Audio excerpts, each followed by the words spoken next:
तर आज आपण 4 टक्स ब्लाउजचं स्टिचिंग बघणार आहोत। तर बघा, जो काही शेप आहे ना तो मी कट करून घेतलाय, म्हणजेच फक्त मुंडा गळ्याची उंची टाकून आता आपल्याला टक्स द्यायचे आहेत। तर टक्ससाठी बघा, जिकडून हुकाची बाजू असते तिकडून अर्धा इंच सोडून 4 इंचावरती पहिला पॉइंट द्यायचा। तिथून वरती सुद्धा अर्धा इंच खाली शिलाई मार्जिन सोडून 4.5 इंचावरती मी म्हणजेच की 4 इंचावरती आपला टक्स पॉइंट येईल। नंतर लेफ्ट साइडला 1 इंच, राईट साइडला 1 इंच असं सोडून आपल्याला हा टक्स इथं तयार करून घ्यायचा आहे।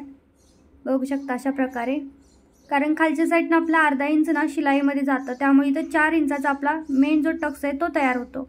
आता जी आपली हुकाच्या साइडची बाजू आहे की नाही त्याचा मध्य काढायचा, इथे सुद्धा अर्धा इंच खालच्या साइडनी सोडून द्यायचं। जो काही मध्य आला असेल तिथून पुढे आपल्याला 3.5 इंचावरती अजून एक टक्स देऊन घ्यायचा, पाव इंच मार्किंग करून। त्यानंतर बघा, इकडच्या साइडला म्हणजे आपली जी फिटिंगची बाजू असते त्या साइडचा सुद्धा अर्धा इंच शिलाई मार्जिन सोडून याचा सुद्धा आपल्याला मध्य काढायचा आहे। जिथं मध्य आला असेल तिथून पुढे 4.5 इंचावरती अजून एक अशी तिरकी लाईन द्यायची आहे आणि हे लाईन सुद्धा पाव इंचच आपल्याला दाबायची असते, म्हणजेच की आपला पाव इंच टक्स दाबायचा असतो। आता आर्म होलच्या साइडला सुद्धा बघू शकता अशा प्रकारे 4 ते 4.5 इंचावरतीच मार्किंग करून घ्यायचं आहे। आर्म होलचा जो काही टक्स असतो तो सुद्धा आपल्याला पाव इंच दाबायचा असतो। आता या सगळ्यातलं अंतर ना 1.5 इंच असायला हवं। बघू शकता ह्या सगळ्या लाईनी ज्या आहेत ना ह्या सगळ्यातलं फक्त वरचा जो पॉइंट आहे त्याच्यामध्ये 2 राहिलं तरी चालतं, 2 इंच। बघा अशा प्रकारे मी इथं एक आकार देऊन घेतला, असा आकार आपला आला पाहिजे।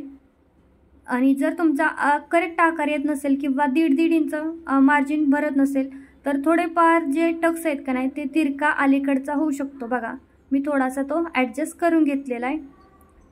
आता हे ओपन करायचं आणि दुसऱ्या बाजूला पण आपल्याला हे उमटवून घ्यायचं आहे। ह्यासाठी शक्यतो पहिल्यांदा मधून ब्लाउज कट करायचं नाही, म्हणजे कसं दोन्हीकडे आपल्याला ते जे पॉईंट येत नाही ते उठवता येतात। बघू शकता अशा प्रकारे उठल्यानंतर जे काही पॉईंट आहे ते आपण डार्क करू शकतो किंवा तेही दाबू शकतो, काहीच प्रॉब्लेम नाही। आता बघा, मधून जो काही आपण कट करायचं राहिलं होतं तो कट करून दोन्ही पार्ट वेगवेगळे करून घ्यायचे अशा प्रकारे। त्यानंतर आपण जसं मार्किंग केले तसेच्या तसे ते टक्स आपल्याला दाबून घ्यायचे आहेत।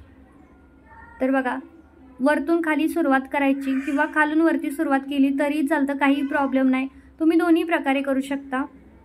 तर सगळ्यात पहिलं मी जो मेन टक्स असतो म्हणजे आपला जो खालचा जो कटोरीच्या तिथला टक्स असतो तो पहिल्यांदा व्यवस्थित करून घेतला आणि त्यानंतर बाकीचे 3 टक्स सुद्धा जसं मार्किंग केले तसे आपल्याला दाबून घ्यायचे आहेत। पण दाबताना थोडंसं जी वरचा कोना असतो बघा वरच्या साईडला तिथून थोडी तिरकस लाईन घ्यायची, म्हणजे जी कोन असतो की नाही तो कोना निघत नाही आणि ते परफेक्ट फिनिशिंग दिसतं। त्यासाठी बघा असेच मी बाकीचे सुद्धा दोन्ही जे टक्स आहेत ते पण दाबून घेणार आहे। तर एकदम सावकाश मी इथं तुम्हाला सांगण्याचा प्रयत्न करते, समजत असेल तर मला कमेंटमध्ये कळवायला अजिबात विसरायचं नाही। आणि व्हिडिओ आवडत असेल तर सबस्क्राईब केल्याशिवाय तर अजिबात जायचं नाही, कारण असेच मी माझ्या भाषेत व्हिडिओ तुमच्यासाठी घेऊन येणार आहे। त्यामुळे चॅनलला नक्की सबस्क्राईब करा, सपोर्ट करा, नवीनच चॅनल आहे त्यामुळे सपोर्टची सुद्धा गरज आहे। तर इथं 4ही टक्स मी दिलेले आहेत, बघू शकता कसला मस्त आपला इथं जो काही टक्स असतो 4 टक्स तो आलेला आहे आणि एकदम फुगीर पार्ट इथला तयार सुद्धा होतो। तर त्यानंतर आता दुसऱ्याही पार्टचे मी सेम असेच टक्स देऊन घेतले।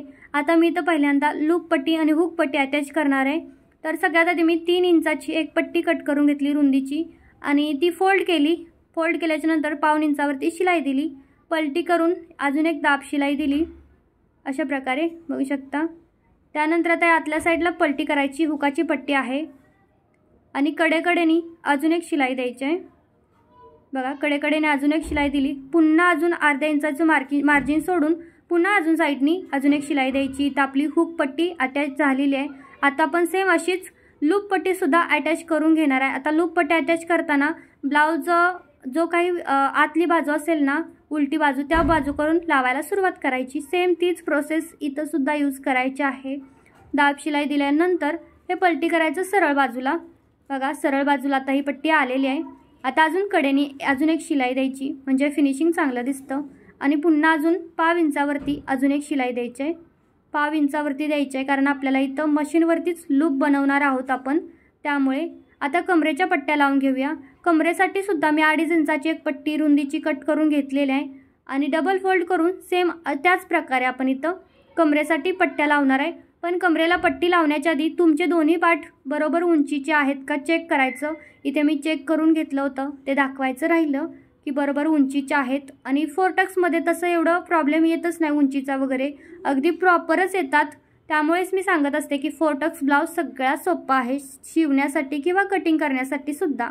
त्यानंतर आतल्या साईडला पट्टी फोल्ड केली म्हणजे पलटी केली, कडेने अजून एक दाब शिलाई दिली बघा।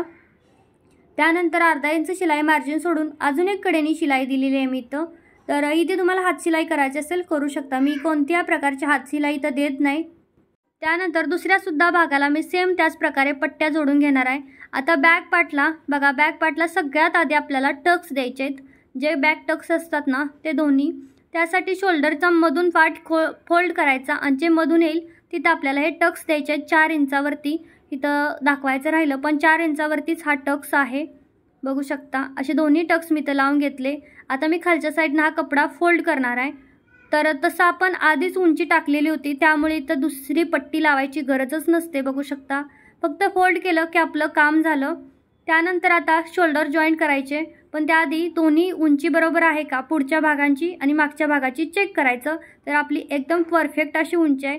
त्यानंतर ब्लाऊज असा मधून फोल्ड करायचा आणि जे आर्महोलचे जे पार्ट आहेत ते एकावरती एक बरोबर आहेत का ते सुद्धा चेक करायचं। त्यानंतर आपल्याला इथं जोडायचे आहे शोल्डर, तर अर्धा इंच शिलाई मार्जिन सोडून आपल्याला इथं दोन्ही शोल्डर जॉईंट करून घ्यायचं आहे। तर बघा सेम मी अशा प्रकारे दोन्ही शोल्डर जॉईंट करून घेतले, अजून पायपिंग लावलेली नाही आहे। तर बघा त्यानंतर आता मला इथं लावायचे आहे पायपिंग, त्यासाठी मी 1 इंचाची पट्टी इथं कट करून घेतलेली आहे आणि पहिल्यांदा फोल्ड केली आणि वरून मी लावायला सुरुवात करते बघा। तुम्ही सुरुवातीला पायपिंग लावू नका, मी सांगेल पट्टी लावायला स्टार्ट करा, कारण पायपिंग सुरुवातीला येत नाही, चेपती। मला सुद्धा एवढी परफेक्ट येत नव्हती, अजूनही एवढी काही परफेक्ट येत नाही। त्यानंतर छोटे छोटे कट्स द्यायचे बघा अशा प्रकारे आणि त्यानंतर मग आतल्या साईडला फोल्ड करायचं। दाब शिलाई दिलेली नाही आहे, लक्षात ठेवा। इथं जर दाब शिलाई दिली तर पायपिंग चिपते, त्यासाठी फक्त आतल्या साईडला मी कपडा फोल्ड केला। जेवढी मोठी छोटी पायपिंग हवी तेवढा तिथं मार्जिन म्हणजे पायपिंग पकडत मी इथं कडेनी शिलाई दिली। तर इथं ना सिंगल फूट यूज करायचं, डबलचं जे रेग्युलर फूट यूज केलं की पायपिंग चिपते, त्यात काही विश्यूच नाही, चेपणारच। पण यासाठी जर सिंगल फूट यूज केलं तर जी पायपिंग चेपत नाही बरं का, त्यामुळे ही एक गोष्ट तुम्ही लक्षात ठेवा। बघा आपली छान अशी पायपिंग इथं तयार झालेली आहे।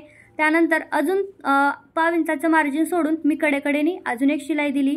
तुम्ही हात शिलाई दिली तरीही चालेल, नाही दिली तरीही चालतंय, पण कपडा आतला पलटी पडू नये यासाठी मी कडेनी अजून एक शिलाई दिलेली आहे, म्हणजे आपली पायपिंगची पट्टी आहे ना एकदम व्यवस्थित बसली जाते बघा, आतल्या साईडनं पण आणि बाहेरच्या साईडनं पण, दिसायला पण सुंदर दिसतं त्यासाठी।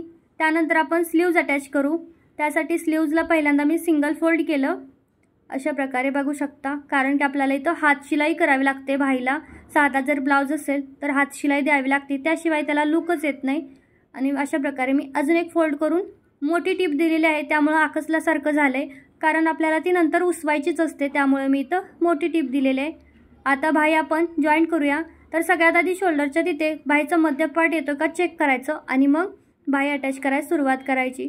मी जसं सांगितलं तशी जर तुम्ही भाई कट केली तर तुम्हाला भाई कमी पडणार नाही, लक्षात ठेवा। बघा बिलकुल पण इथं भाई आपल्याला कमी पडलेली नाही आहे। तर दुसरी सुद्धा भाई सेम त्याच प्रकारे मी लावून घेतली। आता आपण इथं जो काही ब्लाऊजचं फिटिंग पॉईंट आहेत ना ते देऊया।